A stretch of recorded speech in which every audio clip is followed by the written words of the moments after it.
Baik, terima kasih teman-teman mahasiswa semua atas kehadirannya. Kita bertemu lagi pada hari ini di pertemuan kita yang ke-9 tentang database management system perkuliahannya. Kita akan membahas materi selanjutnya yaitu aplikasi sistem basis data sesuai dengan RPS kita sebelumnya, yaitu mahasiswa mampu menjelaskan deskripsi dan sejarah DBMS, multifungsi standar DBMS, contoh-contoh DBMS-nya, mampu melakukan instalasi tools DBMS untuk membuat sistem data akuntansi. Selanjutnya di BMS ada definisi-definisi, ada fungsi-fungsi standar, dan juga ada contoh sistem informasi akuntansi. Nah, kita lanjutkan lagi slide utama kita yang sebelumnya tentang belajar basis data. Jadi aplikasi sistem basis data, setelah kita tahu cara membuat model basis data yang sebelumnya, sebelum UTS, dan cara implementasi tabel dalam basis data, sekarang pertanyaannya bagaimana cara membuatnya? Cara sederhana adalah dengan membuat basis data menggunakan aplikasi spreadsheet seperti Microsoft Excel, Apple Number, Google Doc, dan juga sejenisnya. Namun aplikasi-aplikasi tersebut hanya cocok untuk menyimpan data dalam ukuran yang tidak terlalu besar dan hanya digunakan oleh pengguna user awam atau yang penggunanya tidak banyak. Untuk menyimpan basis data dalam ukuran besar yang bisa digunakan oleh pengguna non-user, web atau aplikasi, kita perlu aplikasi sistem basis data yang berbasis server. Nah, sistem data yang berbasis server adalah aplikasi yang berjalan hanya bertugas sebagai server atau melayani permintaan klien. Aplikasi tersebut akan menerima permintaan dari klien dan melakukan eksekusi perintah yang diminta sesuai klien. Aplikasi DBMS atau Database Management System jenis server biasanya tidak memiliki tampilan user interface, sehingga untuk berinteraksi dengan aplikasi jenis ini kita menggunakan bahasa instruksi yang dimengertinya. Selanjutnya, struktur query language atau yang biasa dikenal dengan SQL. Nah, teman-teman mungkin beberapa udah ada yang pernah dengar atau akrab mungkin dengan sebutan SQL. Adalah salah satu bahasa instruksi basis data yang paling populer digunakan oleh aplikasi DBMS. SQL berisi perintah-perintah untuk membuat struktur basis data atau Data Definition Language, DDL. Dan juga perintah-perintah untuk mengelola basis data atau Data Manipulation Language, DML. Untuk belajar SQL, kita perlu memilih aplikasi DBMS yang ingin kita pelajari. Biasanya disesuaikan dengan tempat kita bekerja, karena tiap perusahaan biasanya sudah memiliki aplikasi DBMS yang digunakan masing-masing perusahaan tersebut. Nah, ini diagramnya. Jadi, kita menggunakan website sebagai media yang kita gunakan untuk mengakses data tersebut. Dan juga ada programmer, dan juga ada aplikasi yang berbasis desktop. Selanjutnya, data tersebut menggunakan aplikasi sistem basis data, kemudian disimpan datanya di file database. Sehingga secara umum, strukturnya seperti diagram yang ada di gambar, seperti ini. Nah, selanjutnya contoh aplikasi DBMS. Yang pertama, MySQL, salah satu aplikasi DBMS yang paling populer, open source dan gratis. Nah, di sini paling populer nih. Teman-teman udah tahu artinya populer ya. Terus satu lagi ada yang artinya open source. Nah, teman-teman tahu gak tuh ada istilah open source? Ada yang tahu? Boleh disebutkan kalau yang tahu artinya open source? Siapa aja? Perwakilan atau ketua kelas tahu gak kira-kira artinya open source itu apa? Atau sudah pernah mencoba?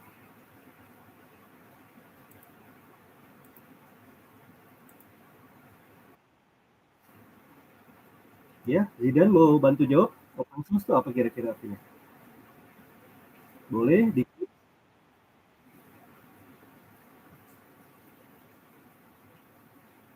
Nah, gimana? Kira-kira ada yang tahu nggak artinya open source? Ayo coba, kira-kira apa? Atau ketua kelasnya mungkin bisa bantu jawab. Apa tuh kira-kira? Sejauh ini udah pernah dengar belum kata-kata open source? Ada Diki bantu menjawab, terbuka aksesnya untuk umum. Nah, betul juga. Itu salah satu dari Diki. Nah, kira-kira ada pendapat lainnya nggak dari mahasiswa lainnya nih? Open source. Ada yang lainnya? Mau menambahkan juga? Dari tadi pendapat Diki, dia aplikasinya terbuka untuk umum. Nah, selain open source, biasanya nanti ada yang close source atau source-nya tertutup. Nah, open source dulu nih. Kira-kira ada yang mau jawab gak nih? Atau saya tunjuk nih, di sini ada Zidan. Ayo, apa kira-kira?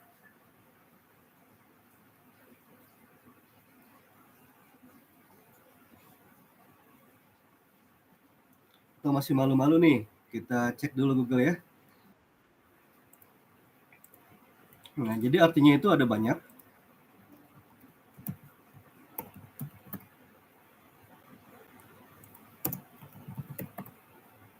Nah, jadi open source itu merupakan perangkat lunak sumber terbuka. Open source software adalah komputer software yang dirilis di bawah lisensi yang dapat copyright-nya itu diberikan kepada user untuk studi, untuk perubahan, dan untuk didistribusikan software-nya secara source code yang bisa diberikan kepada siapapun atau terbuka untuk tujuan apapun. Open source software dia bisa dikembangkan secara kolaboratif, secara publik. Nah, jadi open source itu bisa digunakan oleh siapapun, dia terbuka. Beda dengan closed source. Yang closed source itu seperti Windows. Nah, dia source-nya tertutup. Nah, source itu ada banyak modelnya, ada sistem operasi, ada web server. Nah, ini salah satunya kita database system. Terus ada selanjutnya mobile development framework.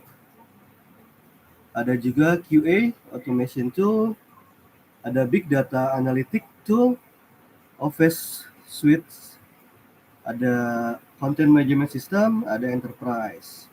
Nah, jadi ada yang sistemnya close, ada juga yang sifatnya open.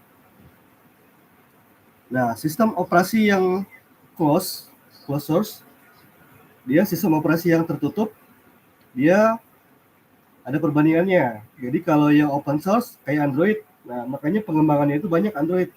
Bisa dikembangkan oleh siapapun Android. Tapi kalau kayak iOS atau iOS, Apple dia closed source. Jadi sumbernya itu nggak bisa dibuka oleh siapapun. Jadi cuma perusahaan tersebut. Itu contohnya di sistem operasi. Kalau di database, ada juga yang nanti akan kita bahas. Kita skip dulu. Ada Office Suite. Nah, Office Suite ini punyanya Microsoft. Ada juga modelnya, kalau di Linux ada LibreOffice. Nah, itu dia open source. Jadi kita bisa mengembangkan aplikasi-aplikasi yang di Linux. Kita bisa mengembangkannya secara bebas. Tapi kalau modelnya yang closed source, kayak modelnya Office Windows, itu udah bawaan pabrik. Jadi kita nggak bisa merubah-rubah dalamnya. Nah, modelnya seperti itu.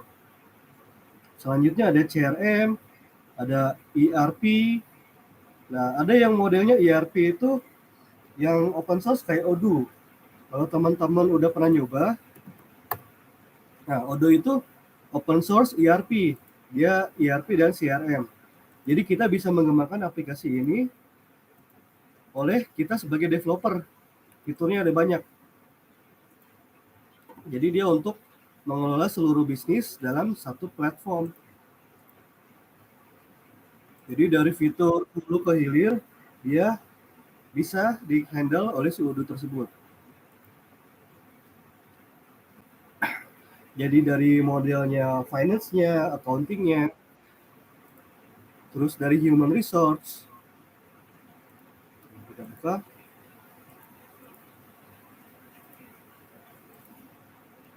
Dan juga ada menu-menu penjualan, itu sangat banyak sekali.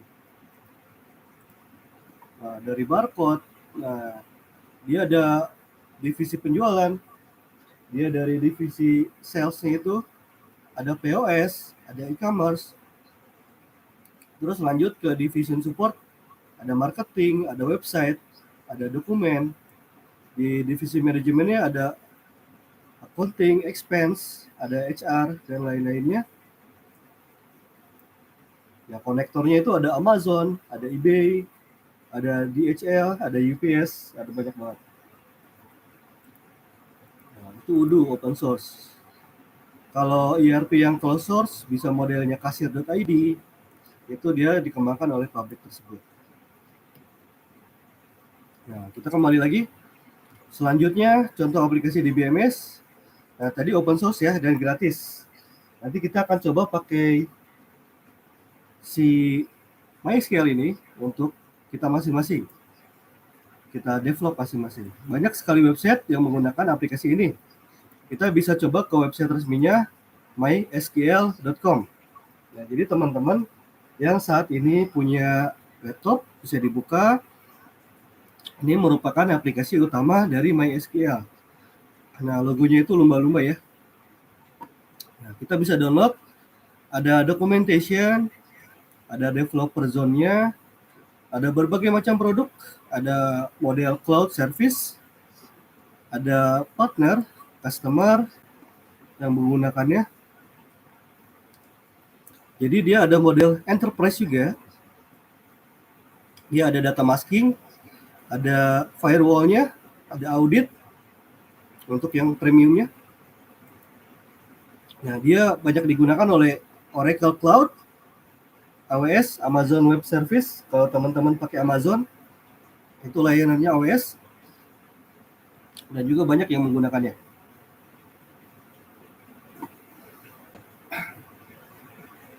Nah, seluruh customer-nya yang ada di dunia, kalian kalau pakai YouTube, dia database-nya itu menggunakan SQL salah satunya. Ada juga PayPal, ada LinkedIn, ada Facebook, ada Twitter, eBay. Jadi klien-klien seluruh dunia ini hampir menggunakan yang modelnya MySQL. Seperti di kampus kita juga itu pakainya MySQL untuk database-nya. Ada Cisco, ada Verizon, ada Uber, Shopify, Netflix, ada GitHub, Walmart, dan lain-lainnya. Itu pakai SQL. Nah, jadi produknya dia ada yang modelnya cloud, ada MySQL Heatwave, Fully Managed Database Service, untuk OLTP, OLAP, Machine Learning, Lakehouse. Nah, jadi yang teman-teman belajar di sistem pakar juga, nanti kita akan belajar tentang OLTP. Ada software juga, MySQL Enterprise Edition, itu dia untuk bisnis yang modelnya kritikal atau datanya itu sangat krusial, enterprise database dan application. Ada juga yang modelnya embed atau ditanam ke satu device tertentu. Untuk ESVS, OM, VAR, yang dia ingin proven, low cost, dan embedded database modelnya.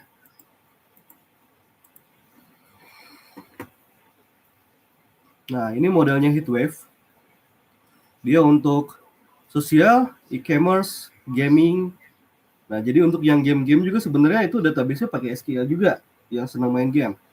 Di rumah sakit, healthcare, mereka database-nya menggunakan SQL juga. Fintech, IoT, apps, analytics, machine learning. Jadi kalau teman-teman pakai modelnya IoT, atau Internet of Things. Kalau teman-teman yang ada pakai smart lamp atau lampu pintar, itu connect ke WiFi. Nah, biasanya kan ada usernya ya. Bikin user dulu, login, dia database-nya kesimpannya di MySQL.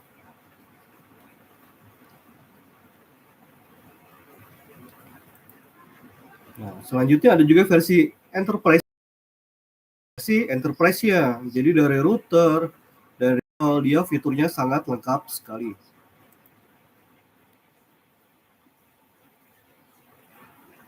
Nah, dia ada modelnya juga single database untuk OLTP, OLAP. Dia modelnya native, real-time analytic.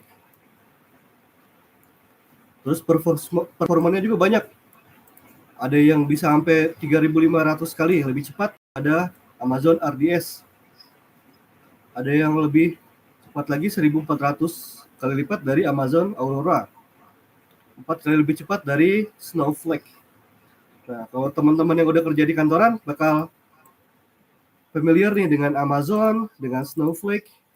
Mereka fitur-fiturnya sangat banyak dipakai oleh kantoran. MySQL HeadWave Lakehouse, dia bisa menyimpan dari 500 TB, terabyte of data. Nah, kebayang nggak tuh datanya gede banget? Kalau kita punya data yang modelnya hard disk aja, hard disk kita paling gede berapa tera sih? Ada yang punya 1 tera hard disk, ada yang pakai 2 tera, 3 tera, 4 tera mungkin. Nah, itu harganya udah mahal ya, bisa 1, 2, sampai 3 juta hard disknya yang sampai 4 tera gitu. Apalagi ini datanya dia bisa sampai 500 terabyte.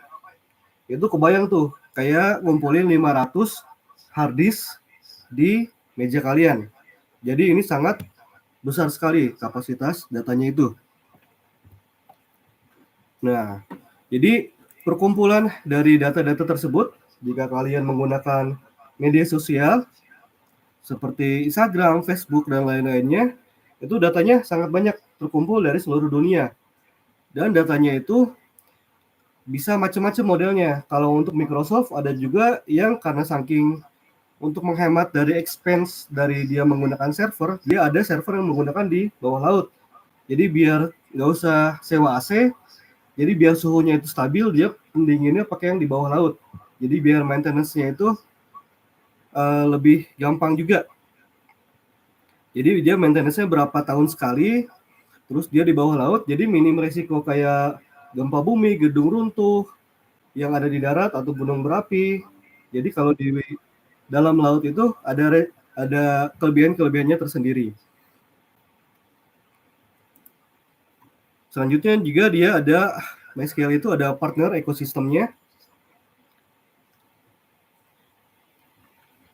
Nah, jadi dia dapat dikembangkan sangat free sekali, sangat bebas untuk dikembangkan ke model-model media aplikasi lainnya. Nah, customer-customernya ada banyak banget ya. Di sini bisa kita lihat dari bidang retail, e-commerce, teknologi, manufacturer, media, telekomunikasi, Nokia, dan lainnya itu menggunakan SQL.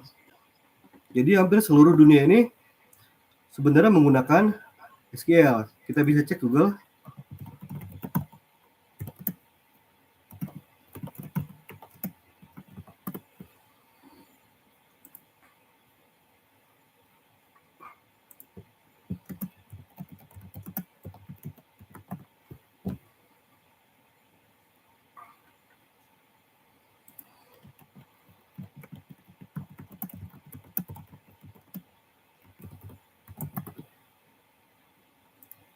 Nah, jadi di sini kita bisa melihat grafiknya.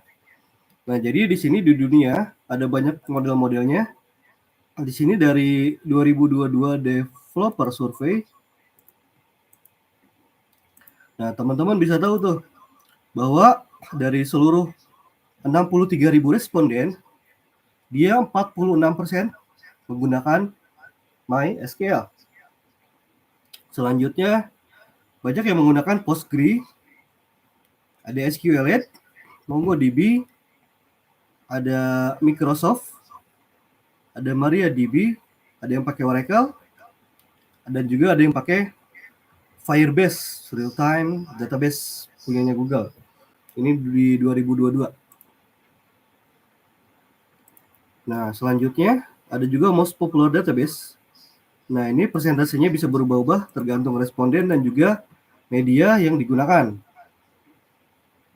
Nah, di sini juga ada yang banyak pakai Oracle. Nah, Oracle juga banyak digunakan perusahaan karena dia termasuk perusahaan yang secure dan berbayar dan stable. Jadi yang model database sangat besar, Oracle juga banyak dipakai. Nah, jadi ada beberapa sumber. Kita bisa pakai sumber-sumber yang ada di internet seperti ini untuk penggunaan paling banyak. Oke, kita lanjut lagi. Di sini selanjutnya ada PostgreSQL, aplikasi DBMS yang banyak digunakan oleh perusahaan besar. PostgreSQL juga open source dan gratis. Untuk yang berbayarnya ada Oracle, aplikasi DBMS yang digunakan oleh perusahaan-perusahaan corporate, terutama perbankan. Selanjutnya ada SQL Server, aplikasi DBMS yang banyak digunakan di perusahaan yang menggunakan teknologi dari Microsoft. Nah, kita buka MySQL Oracle. Nah, data is the fuel of AI needs. Data merupakan bahan baku atau bahan dasar penggunaan dari AI atau Artificial Intelligence yang saat ini sedang ramai-ramainya digunakan. Oracle Database 23 AI, bring AI to your data. Membuatnya simple untuk app development yang powerful. Misinya untuk critical workload with AI. Nah, jadi AI ini sangat banyak menggunakan database. Nah, ini contohnya ya, AI for data. Membawa artificial intelligence di vector search dan di dalam database machine learning. Nah, jadi teman-teman juga jangan salah nih, komputer-komputer itu juga belajarnya lebih keras daripada kita. Ada yang disebut namanya machine learning. Jadi komputer tersebut belajar untuk mendapatkan sesuatu. Jadi yang belajar bukan cuma manusia, tapi komputer juga sekarang belajar. Eliminate the complexity, menghilangkan kompleksitas, dan cost of integrating and managing data multiple database. Jadi yang datanya multiple, yang redundant, yang datanya bersifat tumpuk-menumpuk, itu dia bisa hilangkan. Nah, jadi menggunakan AI ini sangat canggih. Dia kantornya di US, United States. Nomor telepon ini nih, kalau ada yang mau menghubungi silakan. Perusahaannya Oracle di kantornya. Nah, jadi dia codingannya itu modelnya seperti ini. Select atau memilih. Ada month, day, year. Dia memilih dari bulan, hari, dan tahun. Dari dokumen, di mana dokumen tersebut sama dengan variabel yang ditunjuk, dan kotanya itu New York, dipilih, atau kotanya itu yang ada di database diketik Mumbai, atau yang ada di database diketiknya Tokyo. And year dan tahun yang dipilih 2023, and month Juli, order by vector distance doc query consent. Nah, fetch first 3 row only. Dia cuma mengambil 3 row teratas yang pertama. Jadi AI itu sebenarnya kayak gini teman-teman isinya. Kalau kalian mau membedah ChatGPT atau Bing AI atau AI apapun, sebenarnya dia dalamnya kayak gini. Find me contact similar from Juli 2023 dari New York, Mumbai, or Tokyo. Nah, dia kemudian memberikan hasil. Juli 12, 15, dan 23 itu seperti ini isinya. Gitu. Jadi AI itu sebenarnya codingan doang yang diolah oleh suatu sistem. Jadi dari teks yang seperti ini, dia dijadikan struktur pertanyaan query-nya seperti ini dan nanti menghasilkan yang kita inginkan. Nah, jadi canggih ya teman-teman ya. Itu dalamnya codingnya seperti itu untuk yang modelan Oracle. Nah, selanjutnya juga dia bisa menggunakan dev for data.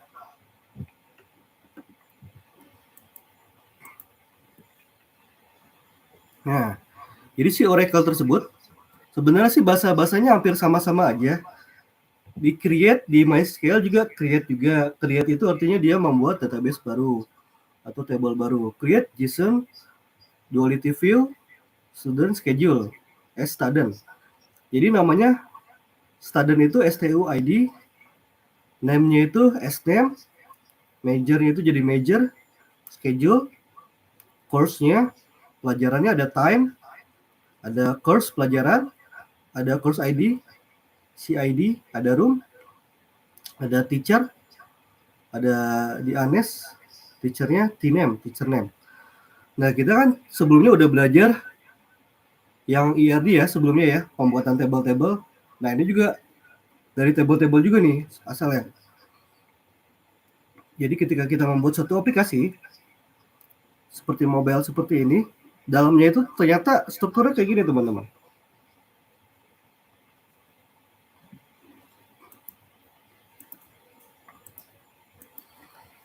Ya, kita lihat lagi selanjutnya. Jadi selanjutnya ada mission critical for data. Improve application response time while reducing the load on database server with true change. No need to rewrite your apps.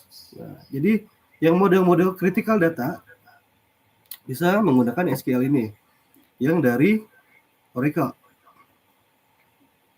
Sama usernya juga banyak. Satu perusahaan nggak harus Oracle aja. Jadi teman-teman bisa kolaborasi juga.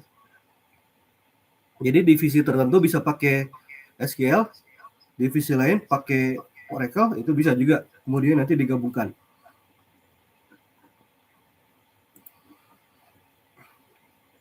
Nah, Oracle Cloud Infrastructure, UCI. The next generation cloud designed to run our application faster, secure. Kita bisa coba free-nya juga, ada yang berbayarnya juga. Jadi teman-teman nanti kalau udah kerja itu sebenarnya udah mulai banyak bersinggungan dengan modelnya cloud. Nah, kalau teman-teman sekarang pakai aplikasi Google Doc, itu cloud. Jadi semuanya itu disimpan di server. Terus yang teman-teman pakai Canva, itu disimpan di server juga. Nah, kita coba cek ya, Canva itu dia pakai apa.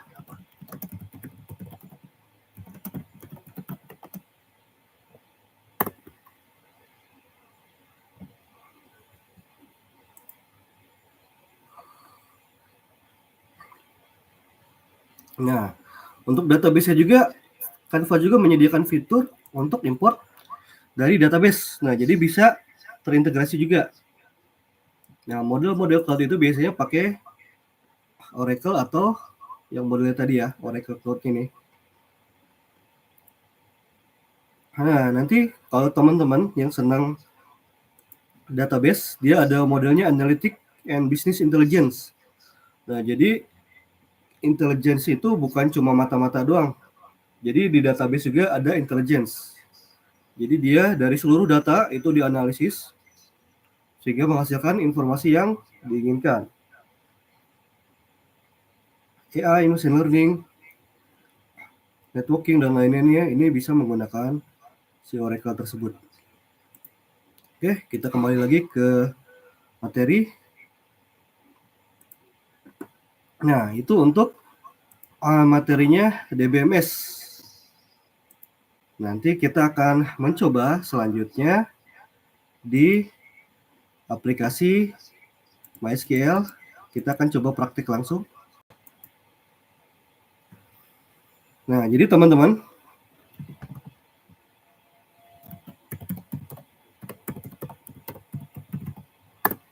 jadi nanti kita akan coba menggunakan app Infinity selanjutnya untuk di materi selanjutnya.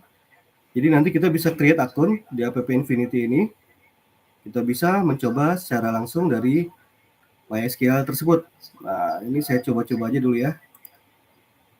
Nah, jadi kita bisa bikin control panel. Atau kalau teman-teman yang pengen pakai lokal itu bisa juga pakai yang namanya XMPP. Nah, ini secara lokal ya. Nah, jadi database-nya secara cPanel bisa modelnya PHP MyAdmin.